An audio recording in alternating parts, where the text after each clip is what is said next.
Shalom Jemaat Tuhan, artikel kita, PA kita, PIK kita pada saat ini bertemakan 12 kata jangan dalam pernikahan. Mari kita berdoa. Roh Kudus memberikan hikmat kepada hamba-Mu, bisa menjelaskan firman Tuhan dengan gamblang, dan setiap kami yang mendengar dan menontonnya, kami semua dibimbing oleh Roh kebenaran. Berfirman kepada kami siap mendengarkannya dalam nama Tuhan Yesus. Amin. 12 kata jangan dalam pernikahan. Yang pertama adalah jangan anggap partnermu sempurna. Ya, seringkali kita orang Tionghoa bilang boceng li, maksudnya kita seringkali bersikap nggak adil. Kita sendiri sadar bahwa kita nggak sempurna, tapi kita menuntut partner kita sempurna. Itu kan namanya nggak adil. Ya, jadi jangan anggap partnermu sempurna. Roma 15 ayat 7. Sebab itu terimalah satu akan yang lain. Sama seperti Kristus juga telah menerima kita untuk kemuliaan Allah. Jadi Yesus tidak menuntut kita untuk sempurna dulu baru kita diterimanya, bukan. Kita datang seadanya kita, sebagaimana adaku, dengan punya kelemahan kekurangan yang banyak sekali. Tapi Tuhan menerima kita apa adanya. Ya. Oleh karena itu setelah kita diterima oleh Tuhan, Tuhan mengajar kita untuk menerima satu akan yang lain, sama seperti Kristus juga telah menerima kita untuk kemuliaan Allah. Kejadian 2 ayat 20 dikatakan manusia itu memberi nama kepada segala ternak, kepada burung-burung di udara, dan kepada segala binatang di hutan. Tapi bagi Adam itu, baginya sendiri ia tidak menjumpai penolong yang sepadan. Ya, kata sepadan ini itu berarti suitable. Suitable berarti pantas, sesuai, cocok dengan dia. Dan Tuhan menciptakan Hawa untuk Adam. Ya, sepadan. Nah, kata sepadan ini dalam konteksnya seperti ini. Seperti amplas dengan kayunya. Sepadan untuk saling membentuk. Kayu yang kasar bertemu dengan amplas yang kasar. Amplas digosokkan kepada kayu yang kasar. Akhirnya kayunya jadi halus, tapi amplasnya juga jadi halus. Ya, kayu dan amplas itu sepadan untuk saling membentuk. Suami istri itu adalah pasangan yang sepadan untuk saling membentuk. Ya, membentuk kepribadian, membentuk sifat-sifat, kebiasaan, kerohanian, iman juga.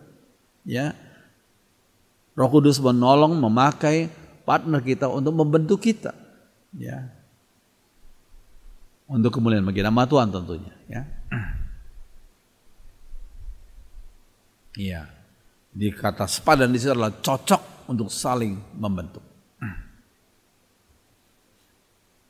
Ya, yang kedua, 12 kata jangan. Yang kedua adalah jangan harap pernikahanmu seindah hayalanmu.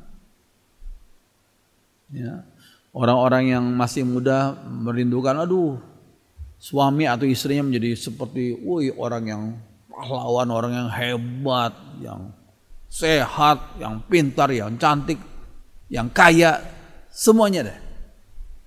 Itu adalah hayalan. Ya, jangan harap pernikahanmu seindah hayalan.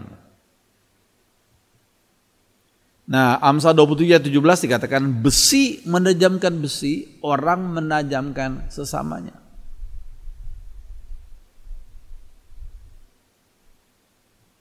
Iya. Dalam terjemahan sehari-hari dikatakan sebagaimana baja mengasah baja, begitu pula manusia belajar dari sesamanya. Suami dan istri itu saling belajar, saling menajamkan. Ya. Jadi istri kita atau suami kita adalah orang yang ditempatkan di sisi kita, ya, untuk terus membentuk kita. Ya. Membentuk sifat-sifat kita agar sesuai dengan kehendak Tuhan.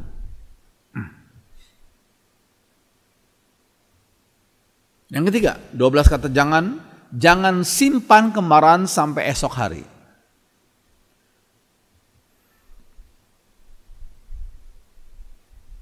In your anger, do not sin. Dalam kemarahanmu jangan berbuat dosa. Ya, Efesus 4 ayat 26 sampai 27. Kalau kalian marah dalam terjemahan sehari-hari ya, janganlah membiarkan kemarahan itu menyebabkan kalian berdosa. Janganlah marah sepanjang hari supaya iblis tidak mendapat kesempatan. Jadi maksudnya kemarahan jangan disimpan terus. Ya, berhari-hari, berminggu-minggu, berbulan-bulan sampai bertahun-tahun, jangan. Ya, kemarahan marah adalah satu hal yang wajar-wajar saja. Tapi biarlah cepat-cepat diselesaikan. Ya, cepat-cepat diselesaikan. Saya ingat kesaksian daripada mantan penyanyi Indonesia sekian puluh tahun yang lalu ya, Muksin dan Titik Sandora. Waktu itu stasiun TV kita belum banyak seperti sekarang. Waktu itu mereka diundang di TVRI ya, diwawancarai oleh petugas TVRI ya. Bagaimana, apakah kalian berdua tidak pernah tengkar? Oh, sering tengkar, kata mereka ya. Lalu bagaimana? Penyelesaian bagaimana? Yaitu misalnya kalau tengkarnya belum selesai sore itu ya, sampai malam ya, sampai ke bawah, misalnya sampai ke bawah tidur. Tapi hebatnya katanya, ini dua orang nih saling menolong ya. Ya, salah satunya mungkin menaruh kakinya di atas kaki partnernya itu waktu di tempat tidur ya, dan langsung mereka saling berpelukan. Ya, memang suami istri pasangan tuh nggak ada yang lepas dari kesulitan, tantangan, bahkan perdebatan mungkin makan pertengkaran mungkin. Itu satu hal yang biasa saja, salah paham biasa saja. Tapi bagaimana, how do you solve the problem? Bagaimana engkau menyelesaikan masalah itu? Ya, puji Tuhan. Yang keempat, kata jangan yang keempat adalah jangan berdusta kepada partnermu. Efesus 4 ayat 25. Karena itu saudara semuanya, jangan lagi berdusta, berlakulah jujur yang satu kepada yang lain. Sebab kita semua adalah sama-sama anggota tubuh Kristus, jadi jangan berdusta. Ada sebagian orang ya, dusta-dusta kecil nggak apa-apa dah, itu kan dosa kecil. Jangan kita mengatakan dusta. Belajar dengan kekuatan Roh Kudus untuk selalu bersikap jujur. Ya, berkata jujur. Nah, firman Tuhan tuh kalau kita lihat Kolose 3:17, setiap perkataan umat Tuhan tuh penting ya. Setiap perkataan umat Tuhan tuh bobotnya sama dengan sumpah. Sama dengan sumpah artinya setiap perkataan umat Tuhan tuh diucapkan di hadapan Tuhan. Sumpah kan begitu kan? Misalnya dia mau bersaksi di pengadilan, disumpah dulu. Jadi orang yang disumpah disadarkan apa yang dia akan saksikan berikut ini, dia sadar di hadapan Tuhan dia saksikan, di hadapan hakim, di hadapan orang-orang, tapi yang penting di hadapan Tuhan, sehingga dia bersumpah. Jadi dia bertekad untuk berkata jujur gitu. Kolose 3:17 dikatakan, dan segala sesuatu yang kamu lakukan dengan perkataan atau perbuatan, lakukan semua itu dalam nama Tuhan Yesus. Dalam bahasa Inggris disebut in the presence of our Lord Jesus Christ. Dalam kehadiran Tuhan Yesus Kristus. Ya. Jadi semua perkataan perbuatan umatnya sama bobotnya dengan sumpah. Walaupun kita tidak katakan di hadapan hakim, tapi dalam kehidupan sehari-hari, dalam pergaulan sehari-hari, dalam bisnis sehari-hari, dalam pekerjaan sehari-hari, dalam studi sehari-hari. Ya. Apa yang kita katakan, yang kita lakukan itu sama bobotnya dengan sumpah. Karena kita katakan, kita ucapkan, kita yakin semua itu disaksikan oleh Tuhan. In the presence of our Lord Jesus Christ. Dalam kehadiran Tuhan kita Yesus Kristus. Puji Tuhan. Jika suami dan istri punya sikap tersebut, maka kesucian moral akan terjaga. Walaupun sang suami, sang istri sedang di luar negeri, di luar kota, di luar pulau, jauh dari partner dan keluarganya, tapi dia selalu sadar ada satu pribadi yang selalu memperhatikan dia, yaitu pribadi Tuhan. Ya. Ini penting. Bagaimana dengan hal keuangan? Ya, memang secara manusia keuangan dalam keluarga perlu ada buku catatan, sehingga suami dan istri bisa saling melihat dan saling mengecek apakah suami atau istri menggunakan uang dengan bijaksana atau tidak. Ya. Bagaimana kalau mau kredit? Nah, nggak boleh hanya suami atau istri sendiri yang mengambil keputusan. Perlu berdoa terlebih dahulu bersama-sama. Apakah sudah waktunya kami ambil kredit mobil misalnya, kami ambil kredit rumah misalnya, ya. Itu perlu didoakan dulu bersama, kemudian dibicarakan dulu bagaimana caranya, bagaimana pengaturannya. Ini penting sekali, ya. Yang kelima, jangan menegur tanpa kasih, apalagi bersikap kasar. Tegur boleh, tapi tegurlah dalam kasih. Jangan bersikap kasar. Ya. Kolose 4 ayat 6, hendaklah kata-katamu senantiasa penuh kasih, jangan hambar. Dalam bahasa Inggris dikatakan having been seasoned with salt. Kata-katamu tuh diberi garam gitu loh. Ada rasanya. Sehingga kamu tahu bagaimana kamu harus memberi jawab pada setiap orang. Jadi kalau kita makanan tanpa garam, tawar gitu nggak enak dimakan. Kita makan supaya enak diberi garam yang cukup, ya, sehingga kita bisa menikmatinya. Demikian juga perkataan kita jangan hambar, tapi ada rasa, yaitu rasa kasih. Ya. Perkataan umat Tubar seperti punya rasa garam yang membuat rasa makanan jadi nikmat. Ya. Yesaya 54 dikatakan, Tuhan Allah telah memberikan kepadaku lidah seorang murid, supaya dengan perkataan aku dapat memberi semangat baru kepada orang yang letih lesu. Lidah seorang murid. Biar perkataan kita setiap hari, kita ingat Yesaya 54 ya. Dengan perkataan kita bisa memberi semangat baru kepada orang yang letih lesu. Apalagi kita katakan kepada teman hidup kita, kepada anak-anak kita, kepada orang tua kita. Biar kita ingat Yesaya 50 ayat 4 ini.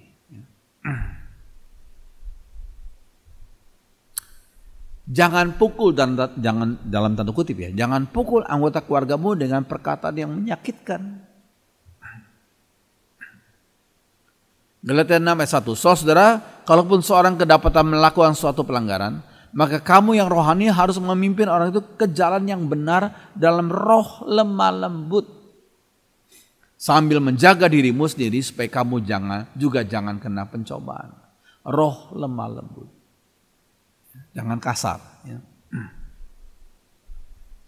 Kalau menegur, ucapkanlah dengan berhadapan muka, sehingga partner kita, anak-anak kita bisa melihat pancaran mata kasih yang kita pancarkan waktu kita mengatakan hal itu.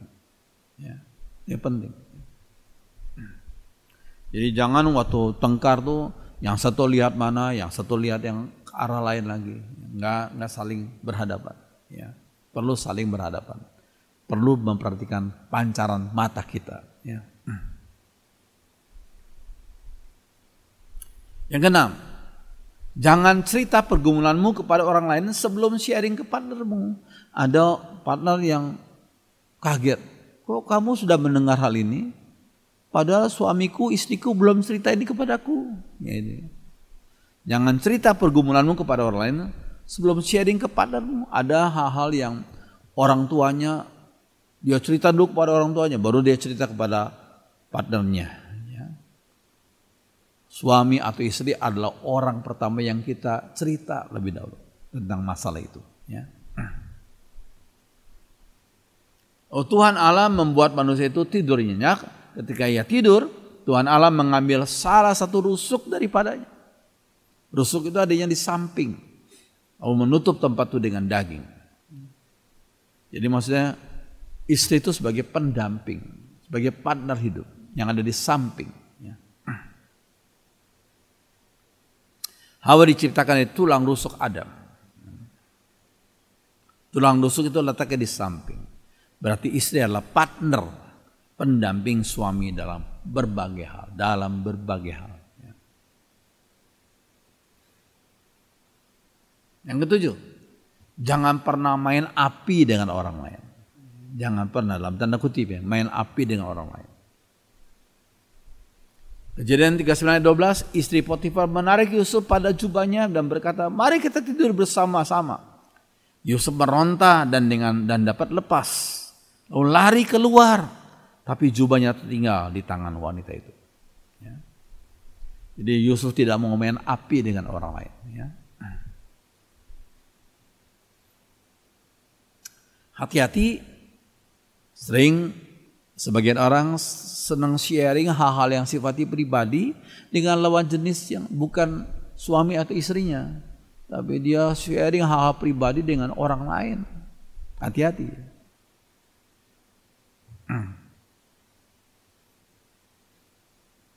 Ya, don't play fire, dan don't play with fire. Jangan kita sering sharing tentang hal-hal pribadi dengan lawan jenis lainnya, bukan kepada istri atau suami kita ya. Nah ini dalam bahasa Jawa ya, witing trisno jalaran soko kulino, witing trisno jalaran soko kulino. Jadi itu cinta muncul karena kebiasaan sharing pribadi dengan orang itu, walaupun bukan suami atau istri kita, akhirnya sampai hal-hal pribadi, akhirnya muncul cinta. Witing tresno jalaran soko kulino. Jadi kita harus hati-hati ya. Kita sharing pribadi dengan istri atau suami kita aja ya. Ya, yang berikutnya yang ke-8, jangan pernah berpikir atau bicara cerai dengan partnermu suatu tengkar. Wow, pada waktu tengkar langsung ngomong, udah ceraikan saja aku, itu kata istrinya. Wah, udah, kamu tak ceraikan ya. Wah itu bahaya ya. Kalau sudah menikah dua itu sudah jadi satu, nggak boleh diceraikan lagi. Ya, kertas 2 lembar itu sudah jadi satu. Kalau dicoba diceraikan, ada merobek 2 bagian itu. Yang merobek si suami atau istri. Merobek secara pribadi. Jangan pernah berpikir atau bicara cerai dengan partnermu saat tengkar. Bertengkar adalah hal yang wajar dalam setiap rumah tangga. Enggak ada rumah tangga yang tidak pernah bertengkar. Tapi yang terpenting adalah bagaimana menyelesaikannya dengan baik. Ya, ini contoh pasangan suami istri yang sudah lanjut ya, tapi sang suami mungkin pada hari Valentine ya memberikan bunga kepada istrinya. Wah, indah sekali ya.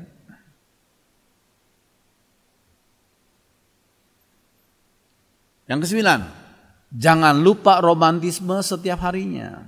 Ya ini suami atau istri, suami mencium, ya bergandengan tangan waktu berjalan, bergandengan, suami menggandeng istrinya khususnya pada waktu nyebrang jalan itu ya.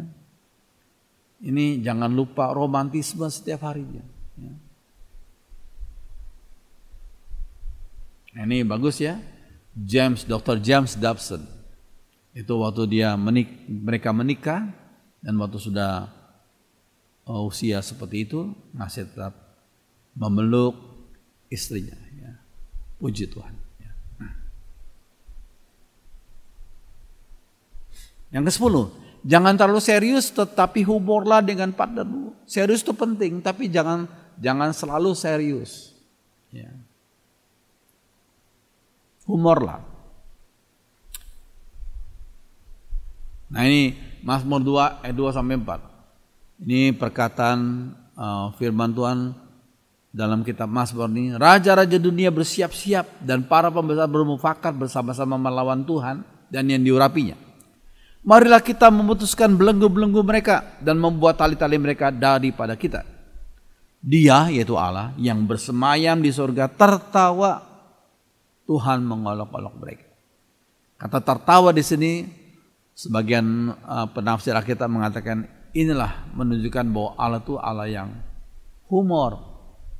Melihat manusia yang sombong berusaha melawan Allah, Allah cuma humor saja. Kok gitu saja sudah berani melawan dia gitu ya. Manusia begitu sombong dan angkuh gitu ya. Ya. Jadi kita pun perlu belajar jangan selalu serius ya. Sekali-sekali humor gak apa-apa ya. Untuk bisa menghangatkan suasana ya. Yang ke-11, jangan lupa hari-hari penting dalam keluargamu. Hari-hari penting itu sangat penting. Nah ini. Ya, suami kadang-kadang lupa akan hari anniversary, wedding anniversary, ulang tahun pernikahannya. Ya, atau ulang tahun istrinya, atau ulang tahun anak-anaknya. Jangan lupa itu. Itu hal-hal yang penting. Ulang tahun mertuamu, orang tuamu, jangan lupa itu. Ya. Ulang tahun anak-anakmu juga, jangan lupa. Jadi kalau Anda sering lupa, catat selalu dalam handphonemu. Tanggal ini ulang tahun istri, tanggal ini ulang tahun pernikahan, tanggal ini ulang tahun papa, mama, mertua, tanggal ini ulang tahun anak, menantu, ya, perlu dicatat. Ya. Yang ke-12, jangan lupa berdoa bersama dalam keluarga. Ya, ini penting. Anak-anak diajar untuk, yuk berdoa buat papa mama ya, dan papa mama berdoa bagi anak-anaknya, berdoa bagi menantunya, berdoa bagi pacar anaknya, gitu ya. Berdoa bagi mertuanya, ya.